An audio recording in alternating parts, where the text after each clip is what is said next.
Members of the ASU have not filed written complaints with the FCC in Washington. Ms. Ma said, she said letters also have been forwarded to the Toledo Board of Community Relations.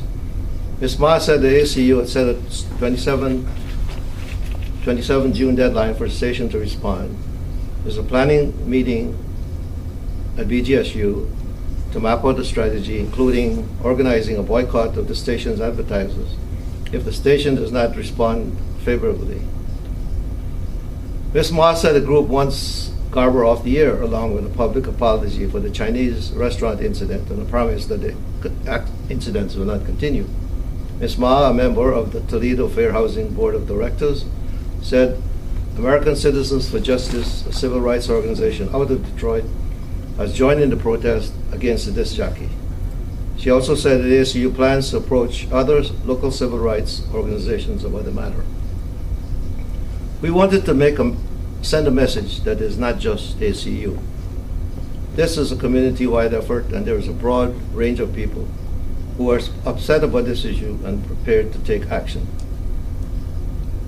You see this here. Errol Lamb, a retired a member of ACU, said the incident has motivated the usually quiet organization to take action because they felt the incident was so offensive. Mr. Lamb said our group has not been active in matters that are, for lack of a better term, confrontational. We've sponsored many racial and ethnic sensitivity programs, but have done nothing like this issue. I was kind of excited when people started to bring this up. And towards the end here, Dennis Chung, owner of the Koto Buki restaurant in Sylvania, any of you know that one? Yeah. You know that? Said yesterday he was aware of the station calls, though neither involved his restaurant or employees. He said the restaurant receives crank calls from time to time. I usually get the best of them so they don't call me back.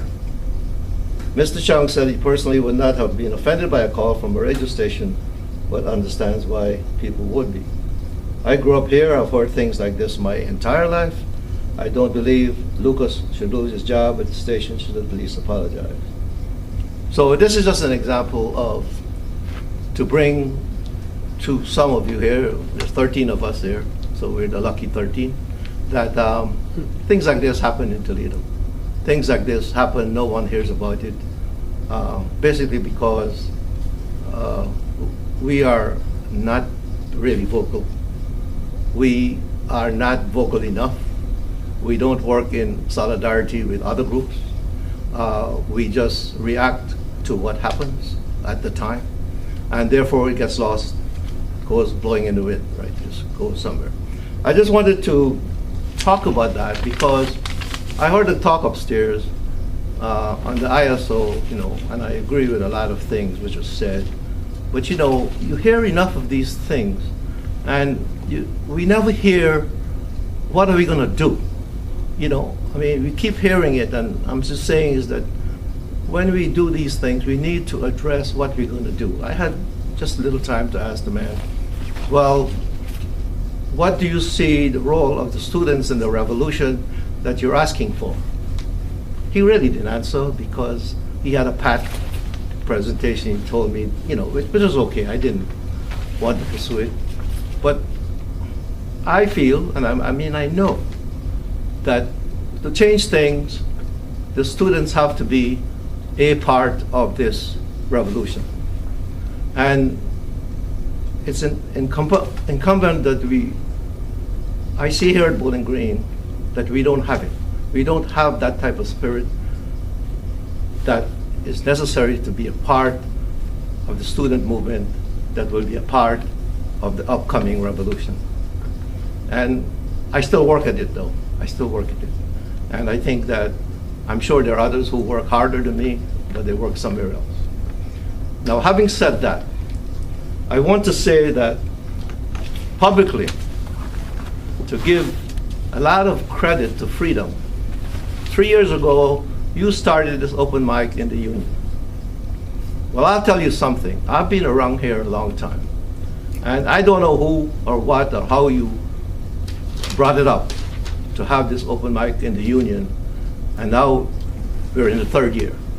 What I say, that is probably one of the most revolutionary things that Freedom has done on this campus, among all the other things. And because you're involved in it, you probably don't recognize what you're doing. We're going to the union, you're going to the union, we're having free speech there. We can do anything at that union. We will know when we are starting to make real movement and impact on this campus, when certain things will be brought to you and says you can't do this at this open mic anymore. We have not reached that stage. But I tell you, it's a small thing in your mind, but Reese and Shane and Mike and all these guys, all of you, you started this, you don't know what you've started.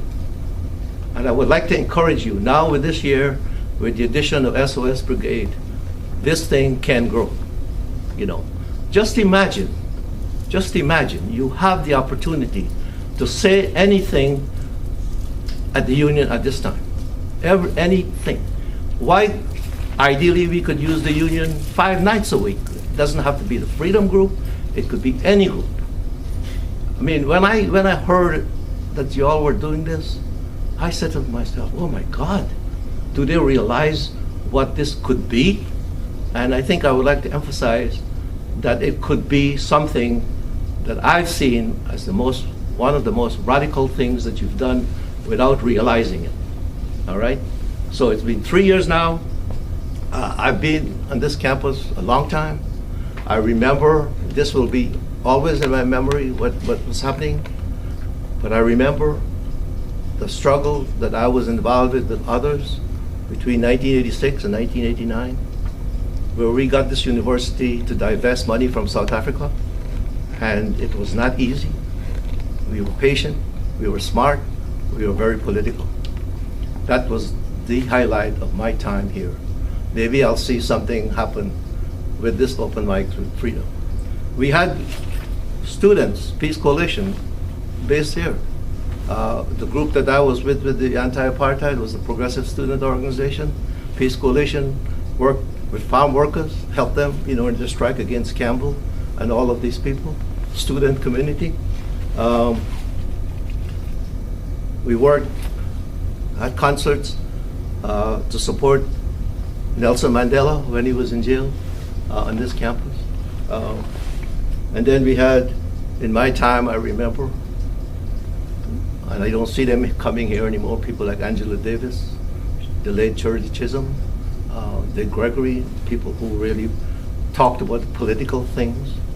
LSU students going to jail so that LSU could be represented properly on this campus. What I'm talking about is what we call academic memory, institutional memory, where kind of relating to what that gentleman was talking about today. History of the people is erased and not remembered. You will not hear Bowling Green. It's gone. I don't know where it is. It's somewhere, but I'm telling you, things happen here, and the university will not tell you about it. They will not tell you about it because it's not to their benefit of the capitalist masters to really remind us that we can change things. It will always put barriers in your mind and in your spirit, but we can change things. The recent things that Mike and Reese and you all know, the students, was a rollover when you all started that first semester. You had something there and you didn't realize you had something. The university was up the road, but I think what it is, and it's not a criticism of you all, you just don't have the role models and the people who help you to see where you're going. I think that things are done in the manner of an event happening that doesn't know what they want to achieve. Well, things are not achieved just like being achieved. He talked about that, right? He talked about that today. It's just not achieved because we have an event. It has to come to a conclusion at the end of the semester. It doesn't work that way, all right?